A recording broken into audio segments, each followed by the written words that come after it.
Hello, you're watching a video on how to draw a 1-point perspective. All right, so working with a 1-point perspective. And when we draw a 1-point perspective, it means that our view is such that we're looking directly at a particular wall and that our side walls would go back to what we call a vanishing point.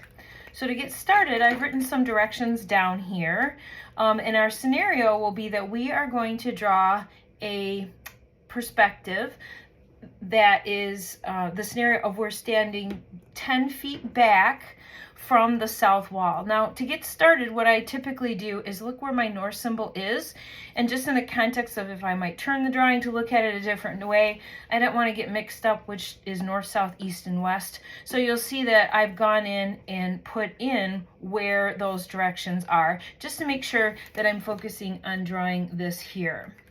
The other points of information will be that we are going to be 5 feet above the finished floor, so AFF standing for above finished floor. The other is that we're going to be standing 4 feet over from the west wall. So again, it's important to lay these out following your north symbol. So we would come over 1, 2, 3, and 4, but we have to count how far back we're going. So what you'll notice is, and we could certainly do that with the scale. This then happens to be a 1/4 inch scale drawing. But what's helpful to do is to draw a grid. And so what I did was I tacked the paper down. I can pull the drafting dots off here now. But I made secure that this was on the board and nice and straight with my bar. It's really hard to stay accurate if you're not using your guides from your drafting tools. So when we take a look on the floor plan, again, you'll see there's furniture, and we'll work in layers on this one. This video is going to just simply be to set up the grid. And again, what I did was I found 1 foot grid across the whole floor and went back as far as I would need to for the view. In fact, I think this one might end up being a little further back. The other thing that is important to note here is in this room, I've given 1 foot grids, but when I got to this section, it didn't actually measure. So this room isn't perfectly 13 feet. It is, in fact, if I measure it, it is just shy of 13 feet. It's actually 12 foot 9 inches. And so I've written the word 9 inch, the number 9 inches here, and I'll set up my grid so that it's not a full foot on the end. But I chose to do the 1 foot distance coming from this direction because that's where I knew we would be standing. All right, so we'll do the theory of counting the boxes. I could certainly measure it with my scale, but for our steps here, let's talk about counting the boxes to get used to that tracking system. So we have 1, 2, 3, 4, 5, 6, 7, 8, 9, and 10. So we're 10 feet away from this south wall. And then it said that we were 4 feet over. 1, 2, 3, 4. So in essence, I'm standing right here. Okay, so if you imagine me standing, there's my head, and I'm looking in this direction. And what we're doing again in 1-point perspective, and it isn't a perfect system that our peripheral vision completely cuts off at this point, but I just want you to see the idea of how we are looking to that 90 degree. We're looking straight at that wall. That's what really, in essence, the 1-point perspective is that you're looking straight back to that wall. So we'll see something along these lines. We'll see a little bit more coming up as well. We'll just draw all of what we have, and then later on it would be a separate video just to show you about plotting in your furniture and the pieces, especially when we have round objects and objects that are at an angle. So let's take a look at getting this set up. We mentioned already that we're these distances away. What we're looking to do here is set up a measuring point. Some of our main terms here are going to be MP. The other would be the VP. So these things would help us understand how to set up our VP, and which is our vanishing point, and MP, which is our measuring point. Typically what you want to do with however far back you're standing, you always want to add your 2 feet in there so that you can then not have it distorted as it gets closer to you. So in this case, when I walk through the steps, I'll be setting my MP at 12. and then my VP with these things in mind. What would be good for you to do is take a picture, write these things down, because whilst I have them, or I'm drawing, these won't be in your view. So, just to have an idea, maybe a sheet off to the side to see what we've got going. The other thing is that your ceiling height is going to be at 8 feet 0 inches. That's the other detail. So we know width and we know height. So let's go ahead and get started. Again, I'm going to be working towards these numbers, even if it's something that you won't necessarily be able to see on the screen. You at least have an idea of how things are going to be set up. So let's talk about our back wall plane. I have a grid piece of paper set up here in fact, maybe I'll just fold this so we can at least see this part. I'm going to go ahead and use my grid paper to set up my back wall plane. And we know that we have a back wall that is going to be 12 foot 9 inches. So when you're looking at it, we know that we've got all these going this direction for foot, and then we're going to have a little bit left over for the 9. So actually what I'm going to do is I'm going to plan it, because if I'm on the back wall, I can still use my scale to measure things. Once we get off of it, then we can't use that anymore. But let's go ahead and let's plan for a 12 foot 9 inch back wall width. You could count the boxes because you do have the grid paper, but sometimes it gets can play some tricks on your eyes. So I typically measure it out just to make sure. The other thing now would be to establish what we saw on our directions of an 8 foot high ceiling.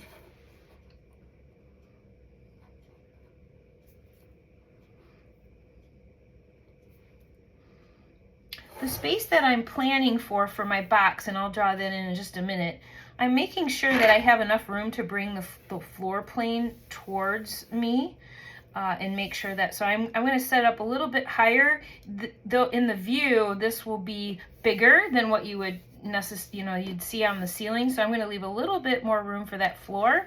And I'm going to go ahead then and draw a box that was the 12 foot 9 across the back wall plane with a ceiling height of 8 feet. So we'll go ahead and start with that. I'm going to use the drafting board again to make sure that everything is in alignment. Now, one thing you can do as you go through your steps, you could consider using a Sharpie. I'm going to make sure I have all my pieces here so that I'll see where to stop and start it in just a minute. But if I use a Sharpie, one of the things that if it's bolder, it's kind of nice because it will make it so that you can see it a little easier. The other thing that I've done too is I'm going to make sure that my bar is lined up perfectly with the lines on my grid paper. The grid paper is supposed to be the help to get things a little faster on the back wall plane, and I'm just simply adjusting these knobs on the bottom of the bar to do that, and then tightening it back in. And now we are good to go.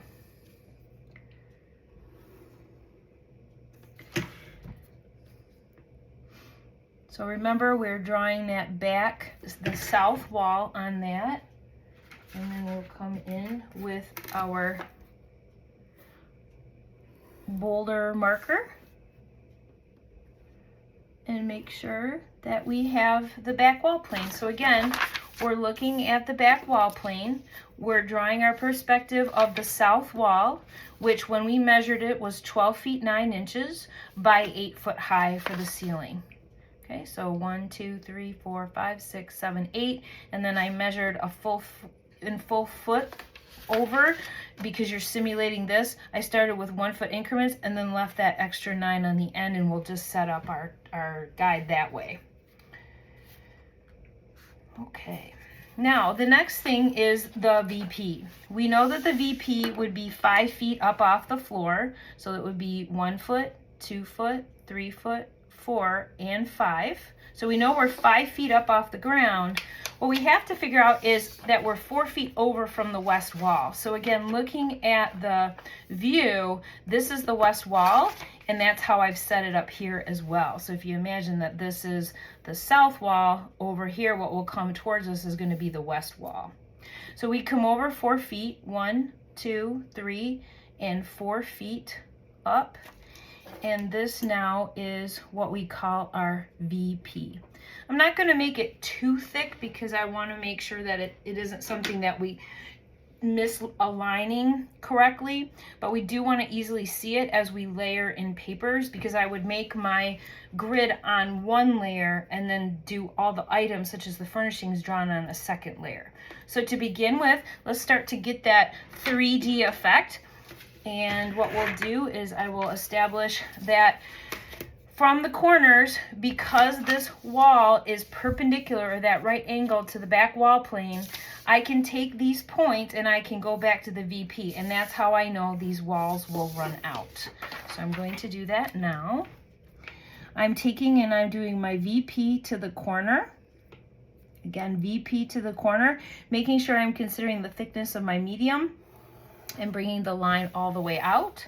I'll do it again from the VP all the way out from here, making sure that the thickness of the medium is considered. Now you'll notice these lines are looking quite a bit different, and the reason is because I am standing closer to this wall than to this wall. All right, so then the next thing we'll do is we'll get this next one set up. Now sometimes if you find that your bar is in the way, you just simply pick it up, making sure that your knobs are tight on the top but loose on the sides. I'm going to slide this up so that it's out of my way. And then I'll go from the corner, think of the VP, come from the corner and bring that line out all the way down to the bottom of my paper. And I'm going to finish up my last corner. This one's kind of a fun one because I'm going to show you a horizon line and a measuring point in just a minute, but it's always the eye candy to see that 3D effect right away. But let's make sure we go back to some important lines in the drawing. And these I'm going to do in pencil. Okay. Now it says that we're standing 5 feet above the floor. So the idea is that your eye is 5 feet up off the floor. This is what we would call, and I'll mark it over on this side, this is what's called your horizon line. Okay, so that's your horizon line. And then here, when you draw along the bottom, this in fact is your baseline. The baseline exists over here as well, but we're going to work our MP off to the side. I usually go to the right. I'm going to work it over this way. Baseline, the other thing you might hear me refer to it is floor line. That's another one it could be. But this is along the floor, and that's where we're going to mark our increments away from the back wall plane to get our MP. So let's go back to our scenario again. We know that we were 5 feet up off the ground and 4 feet over from the west wall, right? So looking at this, we were 5 feet above the floor and then 4 feet over. Now what we have to do is determine what that MP is, and the MP, the measuring point, is determined by how far back we stand from the wall we are viewing. In this case, we're drawing a 1-point perspective of the south wall. To help with any irregularity or distortions, we typically add 2 feet to that number, and that would give us 12 foot for our MP. And when we set the MP, what we do is we measure from this side wall. So I'm going to put it on the 12. I could certainly flip it here and go 0, but you won't be able to see it as well. It's the same thing. I'm going to set this at 12. And I'm going to make my mark here. And this, in that case, is my measuring point. So again, I determined it measuring over from this wall over. We were standing 10 feet back from that south wall view, and therefore I added 2 feet in addition to help with any distortion, so we set our MP at 12 feet. Now here's what happens. We need to set up some points along our floor line or baseline, and you could mark it to your grid paper. But if it's hard to see through that line, and I want to make sure you can see it in the video, so I am going to use my scale to set the line so you can see how I'm going in 1 foot increments, and then we'll talk about why we're doing that. And I'll show you how it fits along to this MP. It's really important that those lines are dead center to your marks, because every little bit that may be off, if you have a little bit off on the next one and a little bit off on the next one, you may find that things get really distorted in your final product. So we want to make sure we really take some time on this. I'm going to go ahead and move my bar out of the way again. And what we're going to do is we're going to start establishing a grid that comes to establish our floor, because once we're off of this back wall plane, we can't measure anything. We simply have to count boxes. The grid paper is here, but it's only for this back wall plane. We're just using it to make it a little bit easier.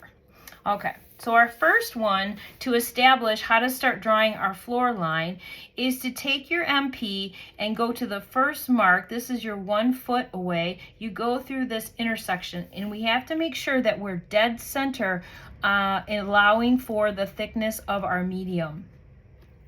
When you take a look here, again, I'm making sure it's dead center through the medium, and then I'll usually go back and check this again. Because if this is off, the whole thing is off. All your walls get drawn off, your furniture later gets drawn incorrectly, or any other objects. So again, I'm just making sure that it goes right through the center. So at this point, again, I took the MP, went through the 1 foot mark, and where I come out to this line here, which is, this is the west wall, this is the floor. Where it hits it, in just a minute I'll show you how we're going to draw the lines across, and they should be getting larger as they get closer to us. Going through the MP, through the center here, and it comes out on this line. We're going through the middle here, that one's a little high. So again, MP to the foot mark, it comes out to this. MP to the foot mark, and it hits here. Now I don't typically do dots. Like here it tends to work out okay on these to go in the middle, but when I'm at these intersections to really making sure it's gonna hit here, I typically use lines, because I can then see sort of X marks the spot. That one's pretty important. It's harder to do it when you have the MP or VP, but for these lines on your floor, it works out pretty well. So we're going to go through the center here, and then we're going to go through the center here. We're going to go through the center here. All right, next we'll go through here to here to here, and then you'll find this last one is, it's just basically a vertical line, because you're getting really close. So that's how we're setting the MP. And that gives you the ability to draw it up nice and closely to the view itself. The next thing I'll do is I'm going to take the bar and I'm going to slide it so that it hits each of the intersections. So we'll go ahead and do that now. Again, I'm going to take my bar and I'm finding that exact intersection here to then take my line across. And I'm trying to roll my pencil as I go so I keep a good thin line weight. This is a 0.05 pencil. All right, so we come across here. We're going to come across here. And as I keep running it, I'm looking for that exact intersection. And what you should be noticing is that the boxes are slowly getting bigger. And it's because they're getting closer to us, right? We're getting that 3-dimensional effect from the perspective type of drawing. So I'm going all the way across, and in this last intersection here. Okay, and one more. All right. So you can see that there was enough room to bring the paper forward. Sometimes that's a learning process. Sometimes you get it right. Sometimes maybe you run out a little bit of room, but you just do the best that you can. Now the floor is in pencil. In just a minute, I'm going to use some colored inks to do the side walls so that I can see the difference between them. For right now, let's go ahead and let's establish how all of the lines lead back to the VP. And basically what you're doing is you're creating these lines that go back to the VP.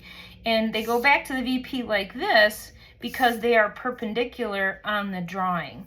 Just like all these lines of the width that I just drew, 1 foot away, 2 foot away, 3 foot away, 4 foot, etc. I just did all of that. And remember on the end that I've accommodated for that 2 foot 9 inches. So when we count the boxes, we're just gonna make sure we don't plan that to be a foot, which all these other ones will be.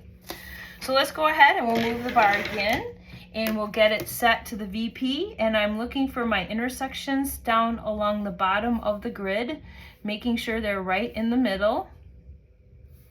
Okay, so we're gonna come out and then we're gonna go to the second foot mark, again, making sure that it's right in the middle.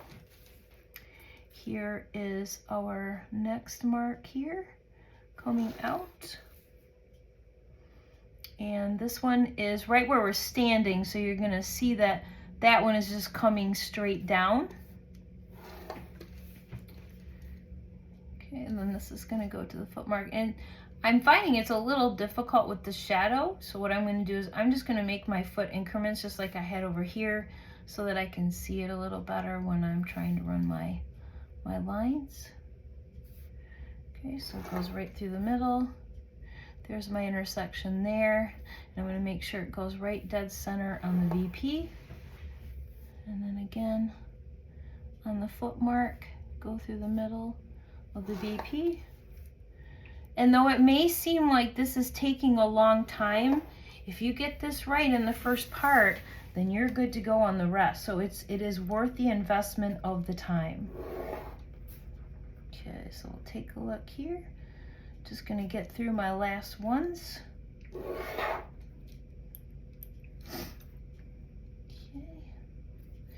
And again, we'll pull that across. And then we'll go with our last one. VP to that line. I'm a little bit low, so I'm gonna go back here. Okay, that one looks good.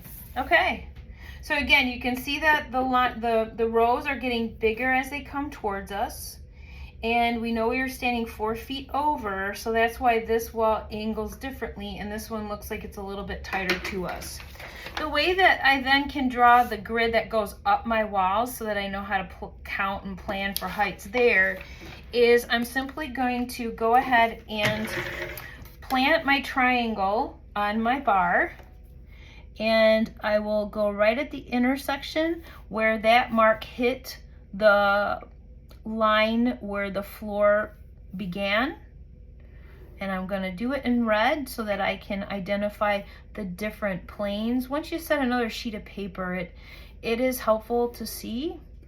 You may find you might want to try it. If not, you don't have to, but I've done it a long time, and it's one thing that helps me visually separate it. So maybe while you're practicing to prepare for your project, exam, whatever it might be, maybe just give it a try and see what you think, and then you could compare it to doing pencil and then see how you feel about the differences between the two.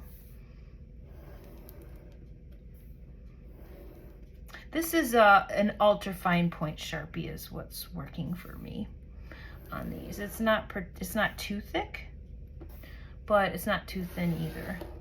So, all right, so there is that particular wall, and then I'll finish the details of that. And what I'm going to do is I'm going to look at these intersections along the wall, and I'm going to then take my VP through here and bring the line out. It's always interesting to think about definition of line, and the definition of line is the connection of 2 points. And it's so interesting because I don't know where to draw my line if I don't have 2 things to line my triangle up with. So if I go to the VP here to this first foot mark, now I know how to draw my line. So again, you're thinking about the connection between 2 points. We're not having to draw the line in between it, but it's helping us establish where do I start drawing my line. This one will share because it's perfectly horizontal with your eye line. So that one just goes pretty much level, right? And then I just didn't use my bar. I just gauged, again, the connection of 2 points and how to bring that out.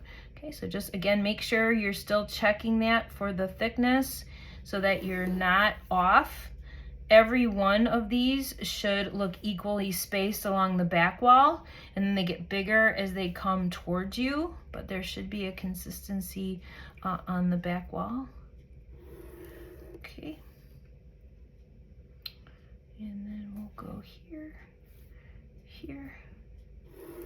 All right, so that is what will be this wall over on this side. Now I'm gonna draw what the wall is over on this side.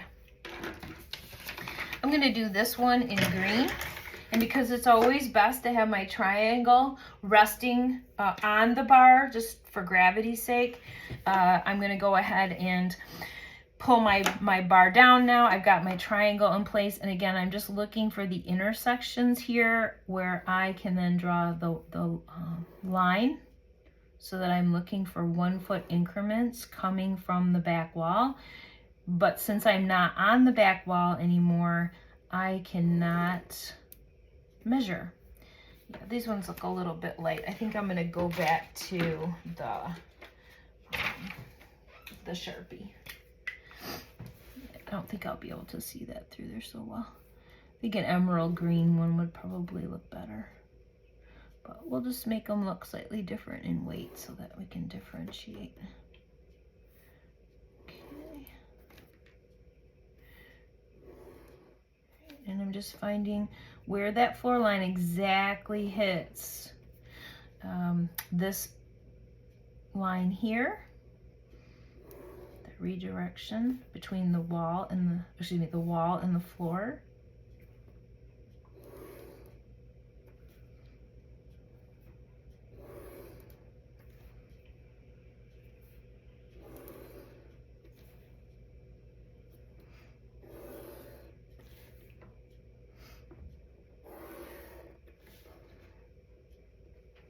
And I don't have the line out that way, but I can certainly go ahead and just I'm not gonna see anything that close, but I'll still go ahead and we'll put it in place here. Making sure I'm back to the VP in this mark here so that they line up with each other. There we go. Then let's take a look at getting the same thing we did over for our foot marks up above the ground. We'll go ahead and do that here as well. So I'm looking for the intersection on this back wall, the 1 foot increments, and we're gonna go ahead and get that lined up. So we have the VP to the 1 foot mark, okay, and the VP, so that would go up. Then we're gonna do that again, and on down the line. Okay. This one's going to share with the horizon line again because that is my eye height that is established because the VP is that 5 feet up above the floor.